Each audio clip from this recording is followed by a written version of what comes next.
एक बार की बात है। एक गांव में एक साधु रहता था। उस साधु की खासियत यह थी कि वह जब भी नाचता था तब बारिश होती थी।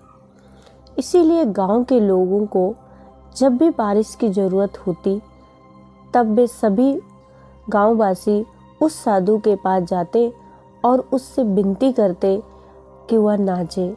गांव वाले के अनुरोध पर जब साधु नाचता तो बारिश जरूर होती। ऐसे ही समय बीतता गया।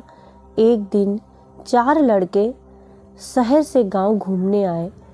जब उन्होंने साधु के बारे में सुना कि किसी साधु के नाचने से बारिश होती है तो उन्हें विश्वास नहीं हुआ।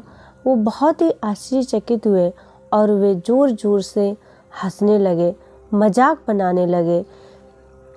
अपनी शहरी पढ़ाई लिखाई के घमंड में उन्होंने गांव वालों को चैलेंज किया कि हम भी नाचेंगे तो बारिश होगी, और अगर हमारे नाचने से बारिश नहीं हुई तो साधु के नाचने से भी बारिश नहीं होगी। अगले दिन सुबह ही गांव वाले उन चारों लड़कों को लेकर साधु के मठ के पास पहुँचे। गांव वालों ने साधु को पूरी बात बता दी। फिर उन लड़कों ने नाचना शुरू किया। एक लड़का नाचते नाचते आधे घंटे बाद थक कर बैठ गया।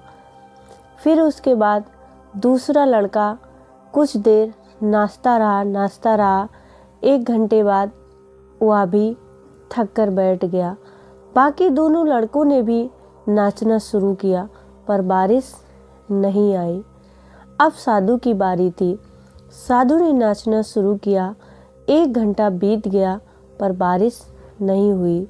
2 घंटे बीत गए पर बारिश नहीं हुई। साधु फिर भी नाचता रहा। वह नाचता ही रहा, वह नहीं रुका। नाचते नाचते 2 घंटे 3 घंटे बीत गए पर बारिश नहीं हुई। ऐसे ही 4 घंटे बीत गए पर बारिश नहीं हुई। लेकिन साधु तो रुकने का नाम नहीं ले रहा था। वो नाचता ही रहा। मस्त होकर धीरे धीरे शाम होने लगी। दिन बीतते ही बादल की गड़गड़ाहट शुरू होने लगी, आवाज़ें आने लगी और थोड़ी ही देर बाद बारिश होने लगी। यह देखकर सभी गांव वाले और वो चारों लड़के हैरान रह गए। उन चारों लड़कों ने तुरंत ही साधु के चरणों में गिरकर क्षमा मांगने लगे। फिर उन चारों ने साधु से पूछा, बाबा भला ये कैसे हुआ? हमारे नाचने से बारिश नहीं हुई और आपके नाचने से बारिश हो गई। साधु ने बड़े ही विनम्रता भाव से उत्तर दिया, जब मैं नाचता हूँ तो मैं 2 ही बातों का ध्यान रखता हूँ। पहली बात, मैं यह सोचता हूँ कि अगर मैं नाचूंगा तो बारिश का होना ही पड़ेगा, और दूसरी बात यह है कि मैं तब तक नाचूंगा जब तक कि बारिश ना हो जाए, भले ही मेरे प्राण क्यों ना निकल जाए।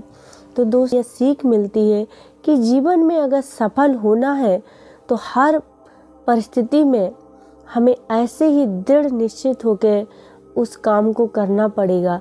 विद्यार्थियों के लिए ये गुण जरूर विद्वान होने चाहिए कि वह जिस भी काम को करें वह तब तक करें जब तक कि हमें सफलता न मिल जाए।